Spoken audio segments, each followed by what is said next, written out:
Shalom warga kerajaan, seperti saya katakan hidup adalah pilihan. Bisa jadi the breaker, penerobos, pendobrak, ya, ataupun menjadi the broken. Iblis dan dunia ingin saudara the broken, menyesali nasib, tidak lagi berani mengangkat kepala. Angkat kepalamu, sebab rajamu segera datang.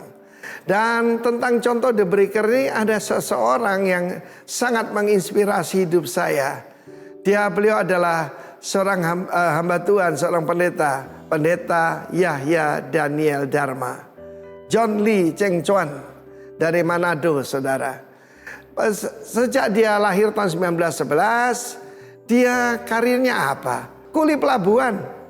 Pertama di Manado, lalu kemudian di Batavia, lalu kembali dia kerja di KPM, sempat dilatih oleh Angkatan Laut Inggris dan seperti namanya Dharma. Dia mendharma baktikan kepada negaranya Indonesia. Akhir hidupnya, saudaraku, dia sempat jadi laksamana muda, bintang 2 ya di Angkatan Laut. Tapi dia naik peltu, saudara, pelayan Tuhan, menjadi hamba Tuhan. Saudara Lee Cheng Chuan terkenal sebagai the smuggler, sebagai penyelundup. Bukan penyelundup narkoba, saudara. Dia membawa barang dagangan dari Sumatera melalui, saudaraku, berliku-liku di Kepulauan Riau.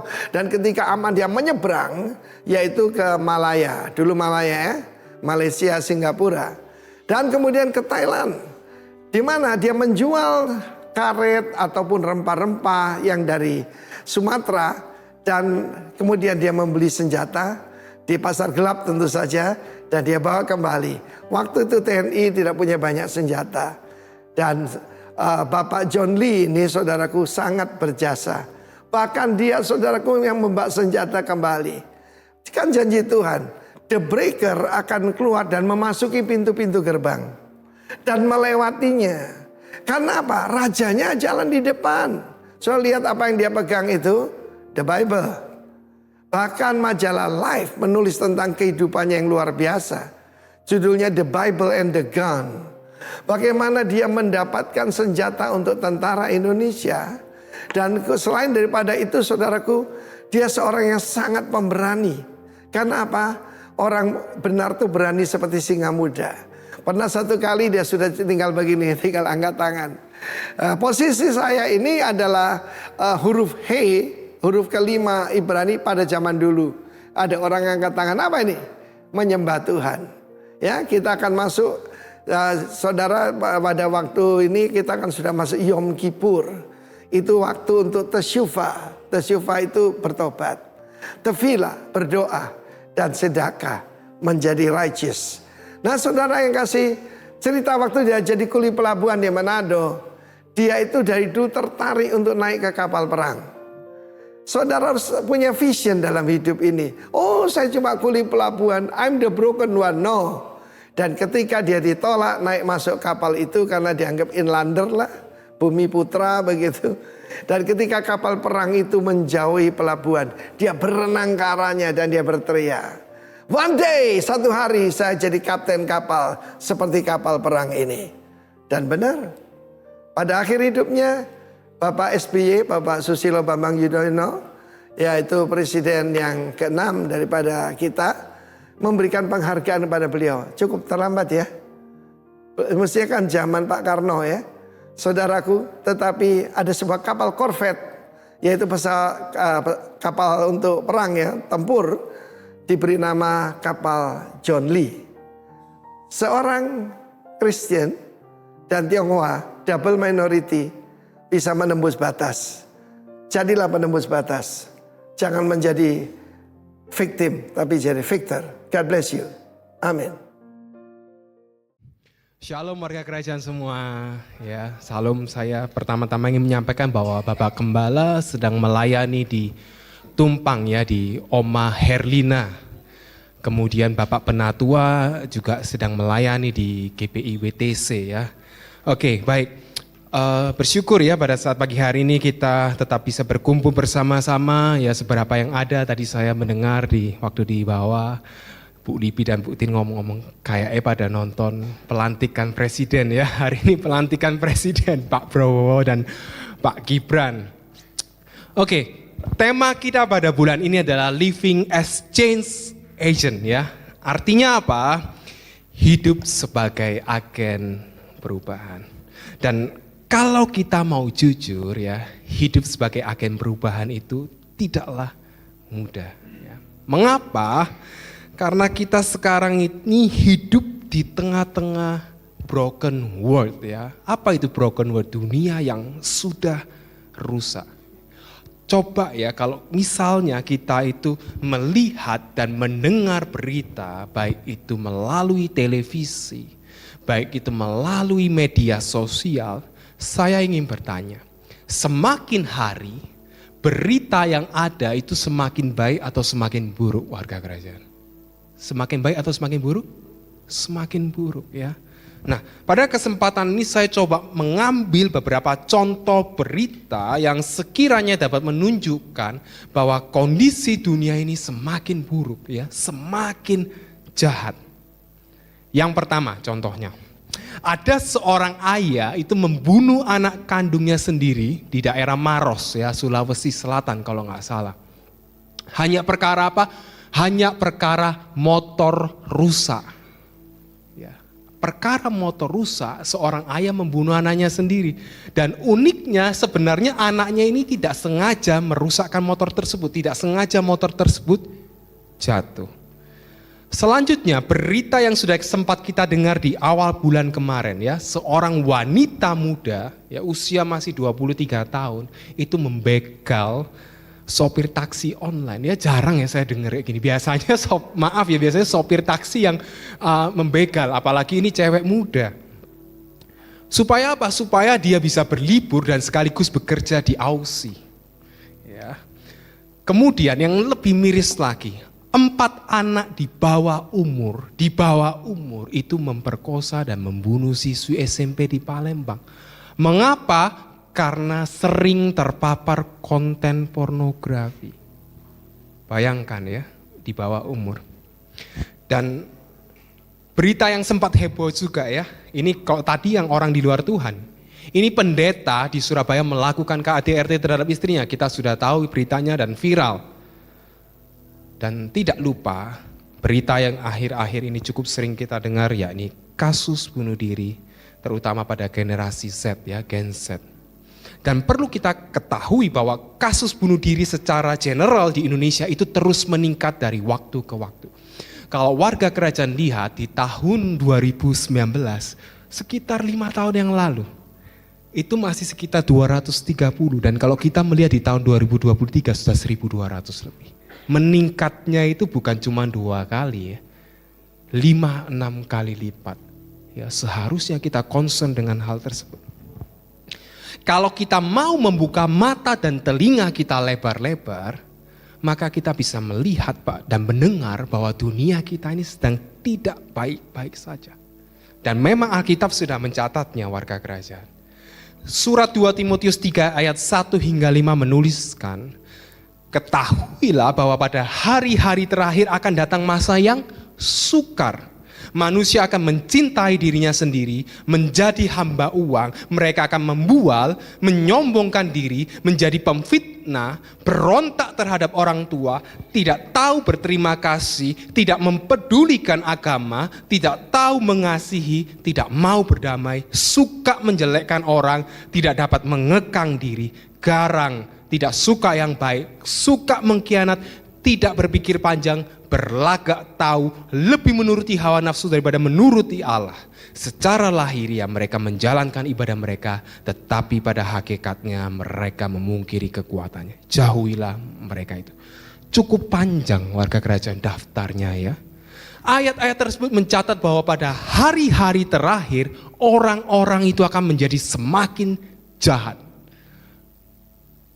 Bahkan Alkitab mencatat bahwa mereka adalah orang-orang yang menjalankan ibadah mereka, bukan orang-orang yang tidak beribadah.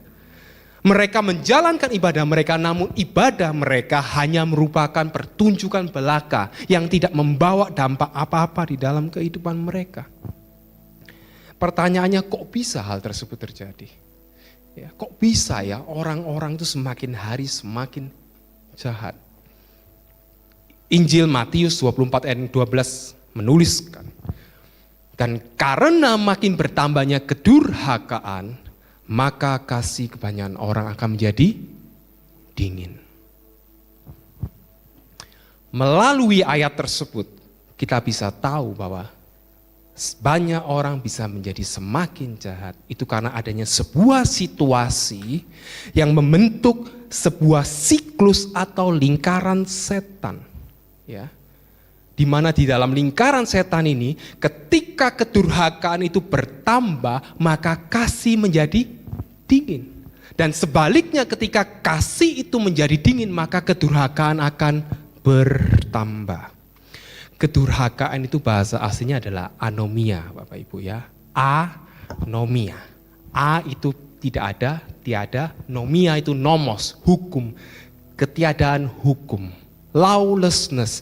Kondisi di mana hukum sudah tidak dapat lagi mengendalikan manusia.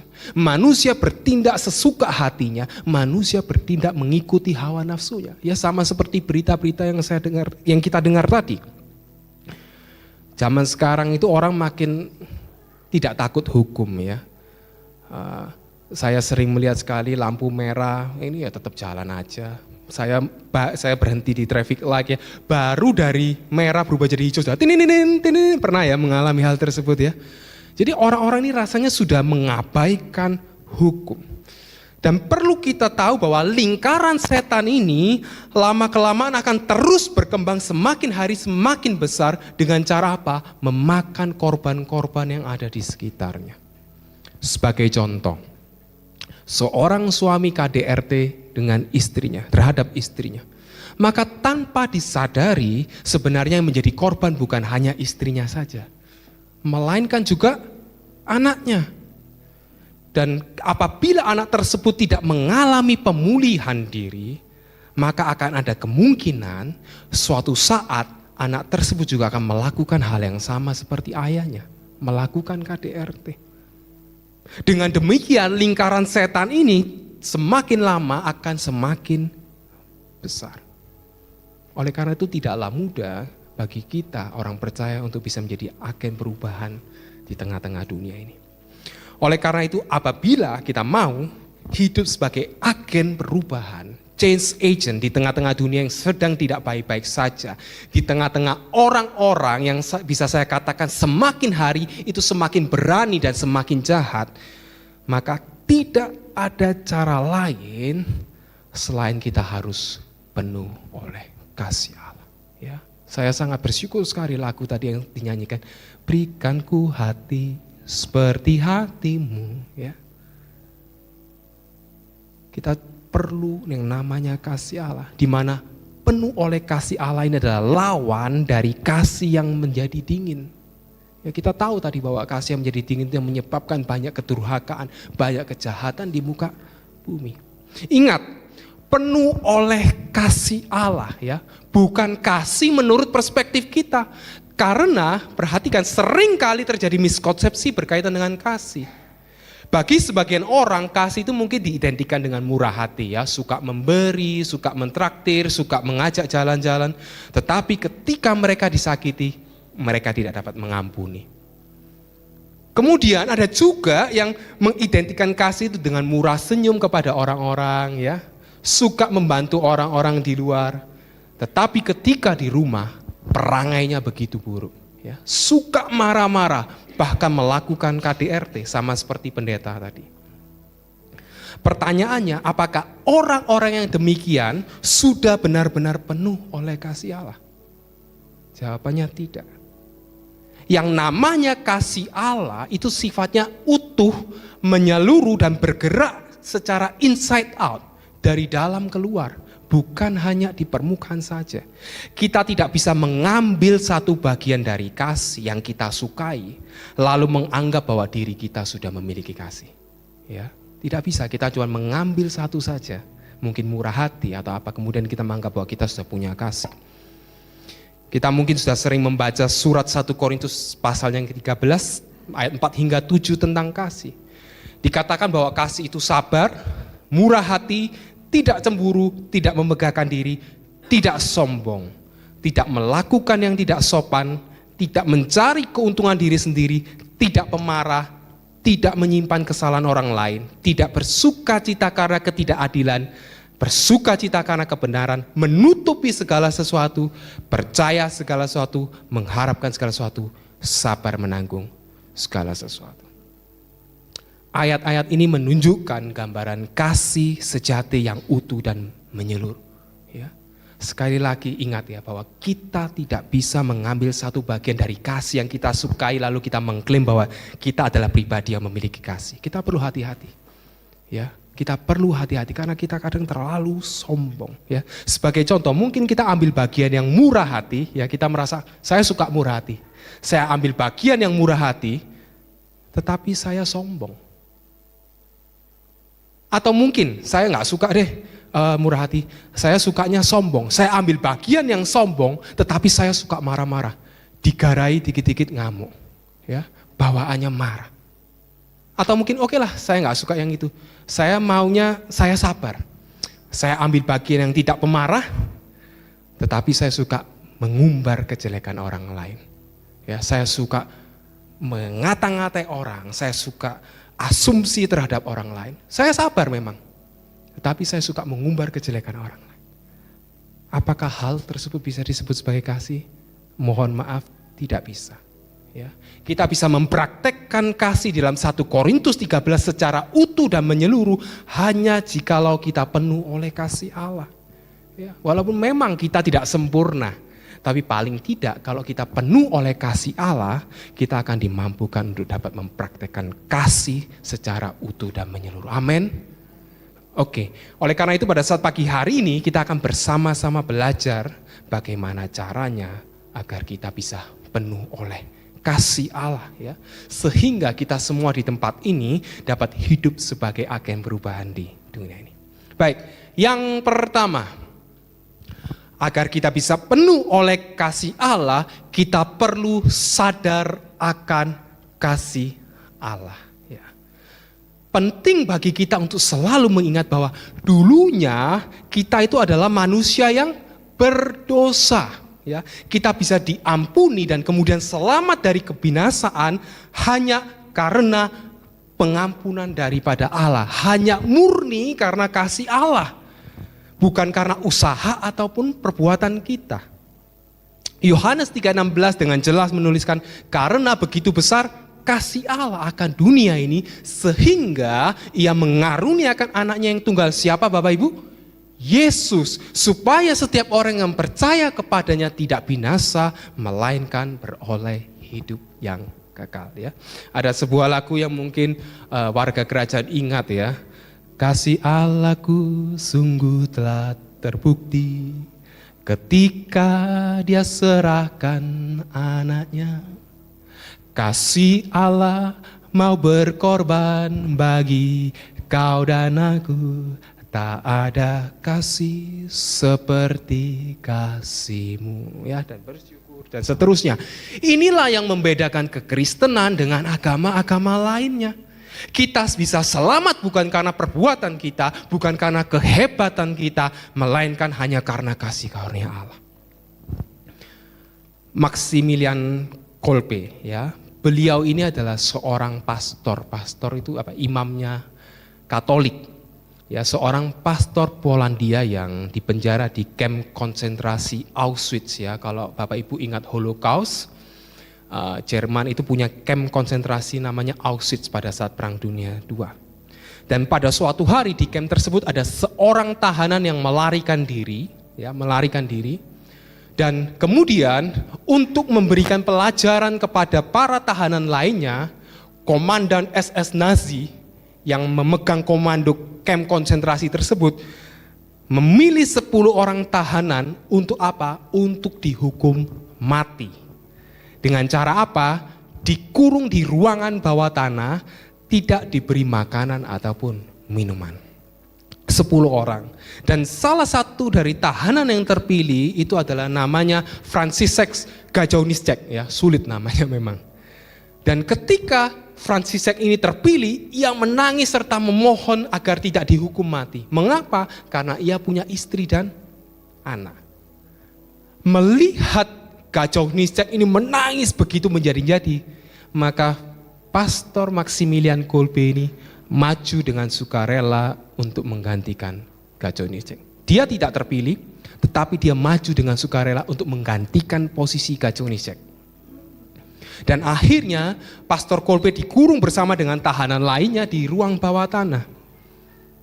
Selama 2 minggu, Pastor Kolbe ini berdoa dan menguatkan para tahanan lainnya, hingga akhirnya yang tersisa hanya beberapa orang saja, termasuk Pastor Kolbe. Yang lain sudah berangkat duluan.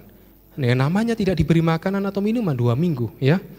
Dan pada akhirnya Pastor Kolbe beserta dengan beberapa tahanan lainnya dieksekusi dengan cara disuntik mati. Saya mau menyampaikan bahwa kisah Pastor Kolbe ini adalah kisah pengorbanan yang begitu indah, bukan? Ya, sangat indah sekali, sangat inspiratif. Dia secara sukarela ia memberikan nyawanya bagi orang lain.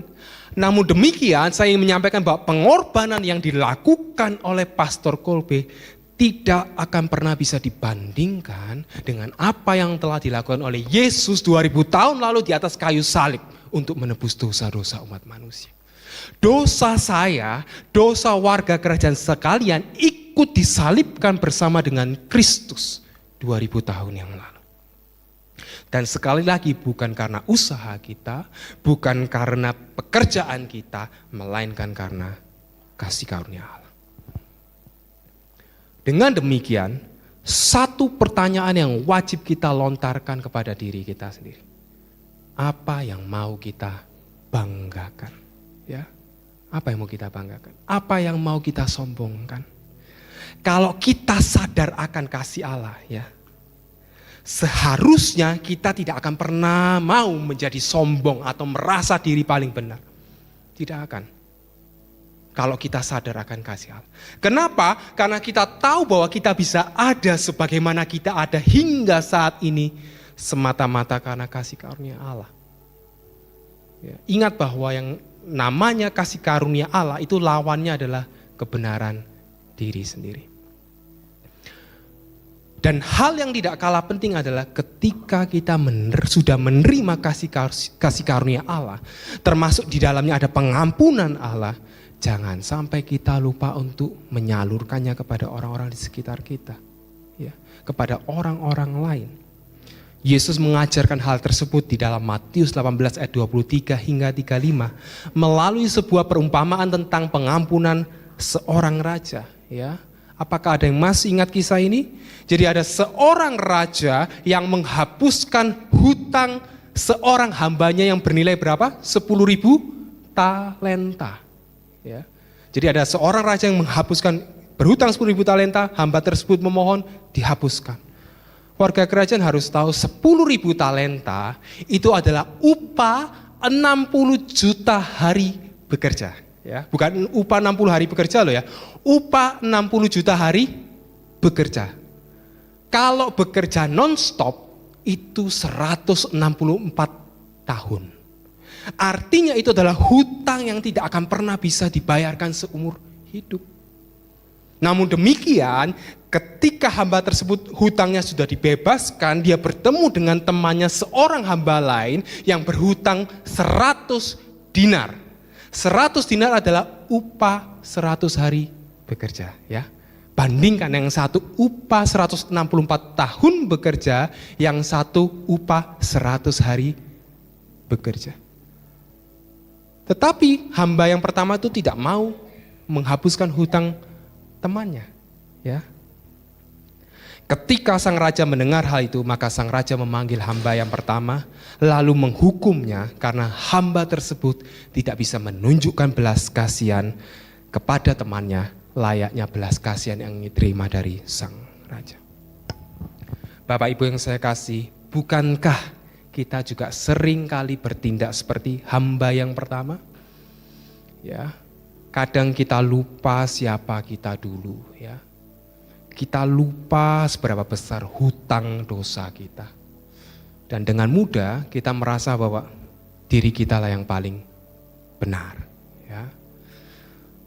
Pada akhirnya hanya seseorang yang benar-benar sadar akan kasih Allah yang dapat membiarkan dirinya dipenuhi oleh kasih Allah dan kemudian menyalurkannya kepada orang-orang di sekitarnya. Jikalau kita tidak pernah sadar akan kasih Allah, betapa besar kasih Allah akan diri kita yang sudah menebus dosa-dosa kita, kita tidak akan pernah bisa dipenuhi oleh kasih Allah, ya. Jadi saya harap kita semua di tempat ini memastikan diri kita sadar akan kasih Allah. Kita akan berpindah ke poin yang kedua, bagaimana agar kita bisa penuh oleh kasih Allah. Yang kedua adalah lahir dari Allah. Firman Tuhan di dalam 1 Yohanes pasalnya yang keempat ayat ke-7 mengatakan, saudara-saudaraku yang kekasih, marilah kita saling mengasihi, sebab kasih itu berasal dari Allah. Setiap orang yang mengasihi lahir dari Allah dan mengenal Allah. Melalui ayat tersebut kita dapat belajar bahwa seseorang itu bisa mengasihi, bisa penuh oleh kasih Allah apabila ia lahir dari Allah. Kenapa?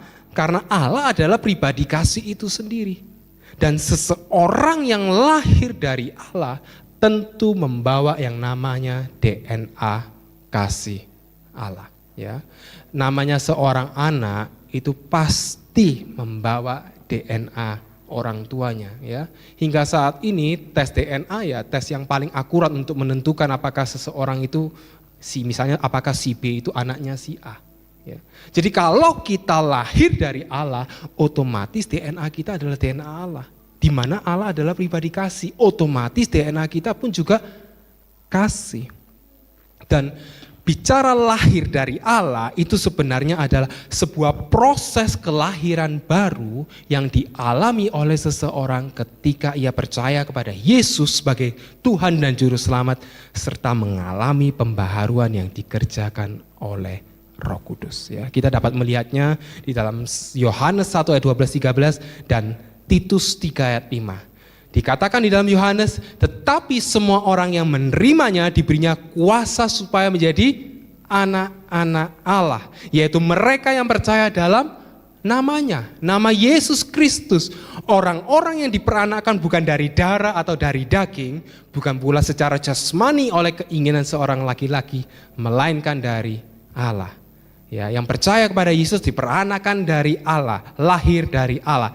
Dan Titus 3 ayat 5, pada waktu itu dia telah menyelamatkan kita bukan karena perbuatan baik yang telah kita lakukan, tetapi karena rahmat-Nya oleh permandian kelahiran kembali dan oleh pembaharuan yang dikerjakan oleh Roh Kudus.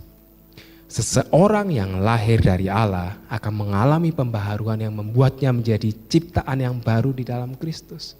Apabila kita sudah percaya kepada Yesus sebagai Tuhan dan Juru Selamat, namun cara hidup kita masih sama seperti cara hidup kita yang lama, maka kita perlu mempertanyakan apakah kita sudah benar-benar lahir dari Allah.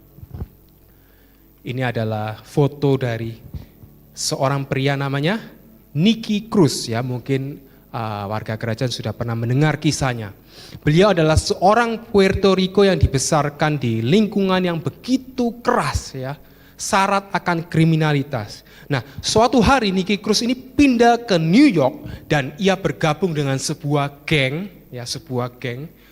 Itu namanya Mau Mouse, ya, Mau spasi Mouse, di mana geng tersebut terlibat dalam banyak tindakan kriminal. Dan beberapa waktu kemudian Nicky Cruz ini menjadi pemimpin geng tersebut, ya. Dia jadi bos-bosannya geng tersebut. Singkat cerita, kehidupan Nicky Cruz ini mulai berubah ketika ada seorang penginjil yang bernama David Wilkerson datang mengunjungi area di mana Nicky Cruz tinggal untuk mengabarkan Injil.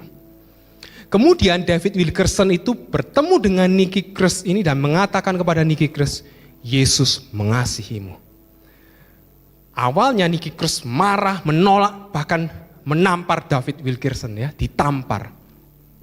Bahkan Nicky Cruz ini mengancam David Wilkerson, aku akan membunuhmu.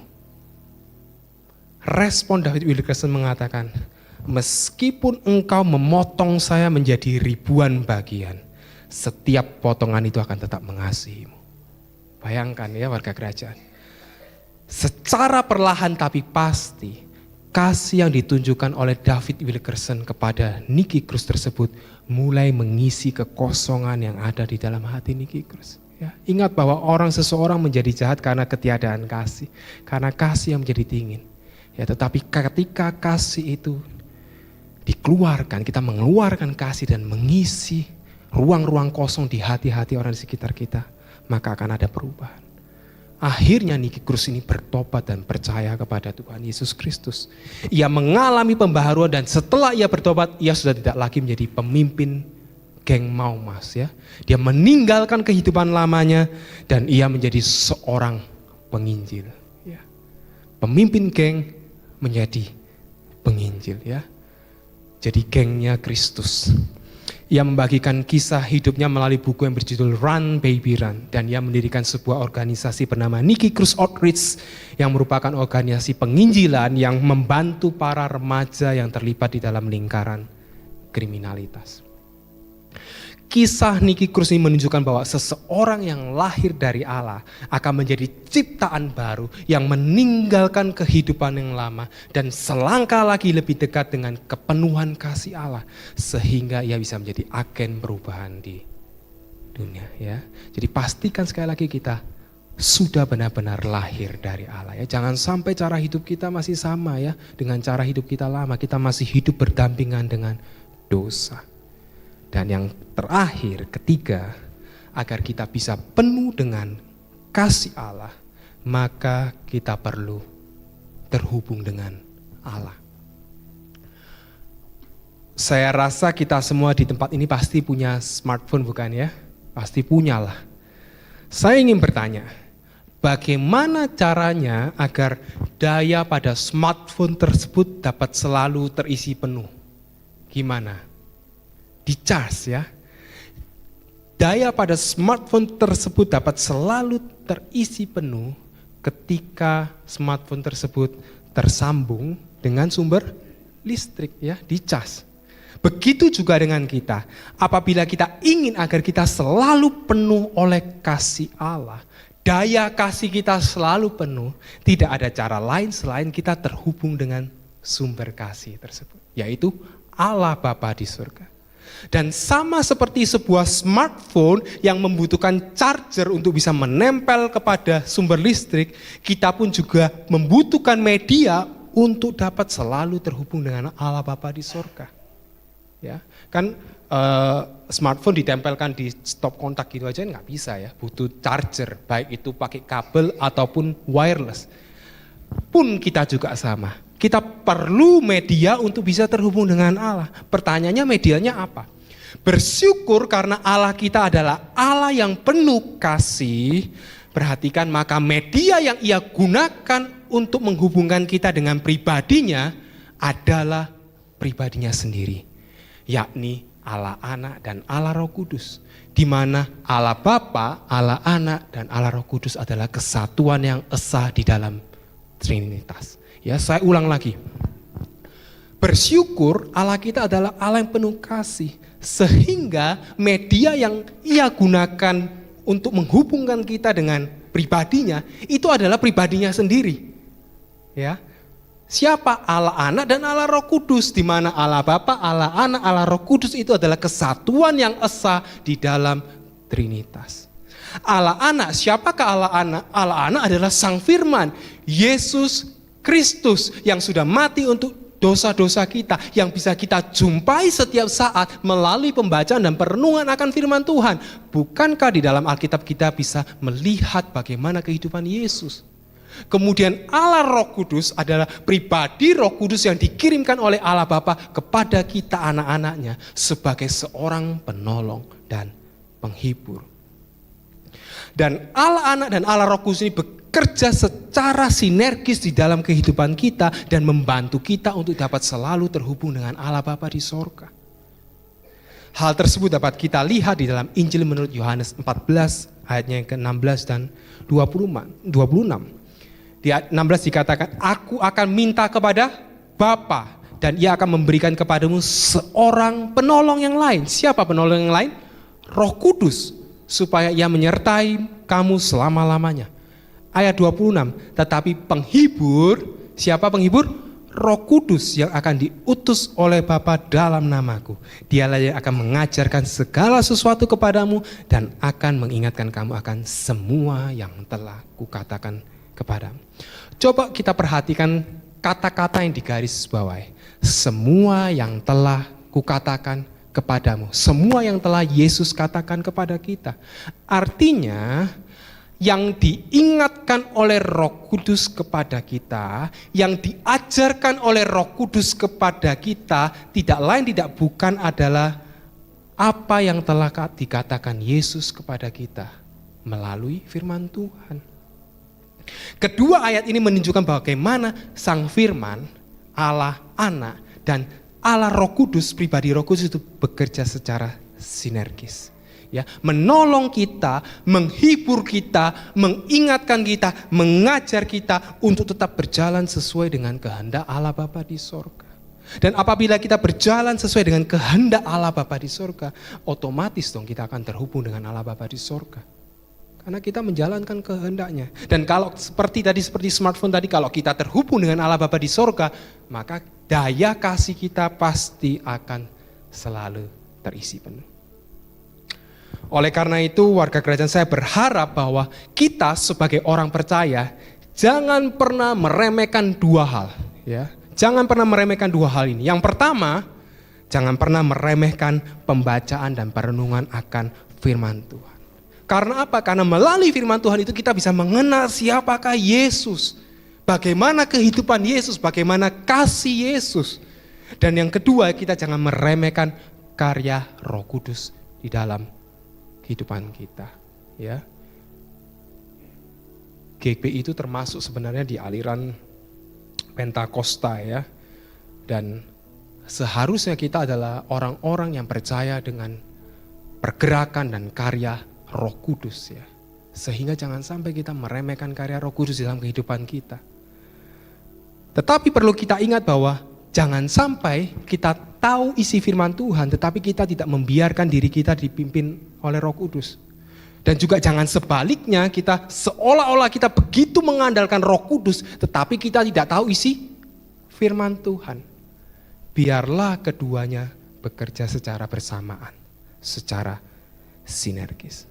Sekali lagi, tanpa kedua hal tersebut kita tidak akan pernah bisa terhubung dengan Allah. Ya, dan kalau kita tidak terhubung dengan Allah, kita tidak akan pernah bisa penuh oleh kasih Allah.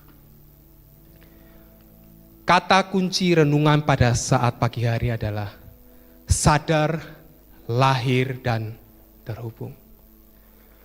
Kalau mungkin di antara kita masih ada yang kesulitan untuk merasakan kasih Allah Bapa di dalam kehidupan kita, atau mungkin kita sulit untuk mempraktekkan kasih kepada sesama kita, ya, kasih kita masih pilih-pilih, ya cuman murah hati aja deh, cuman yang gak sombong aja deh, tetapi kita belum bisa mempraktekannya secara utuh dan menyeluruh, maka kita dapat menggunakan ketiga kata kunci tersebut untuk mengevaluasi diri kita. Ya, yang pertama, sadar. Apakah kita sudah benar-benar sadar akan kasih Allah yang begitu besar di kehidupan kita?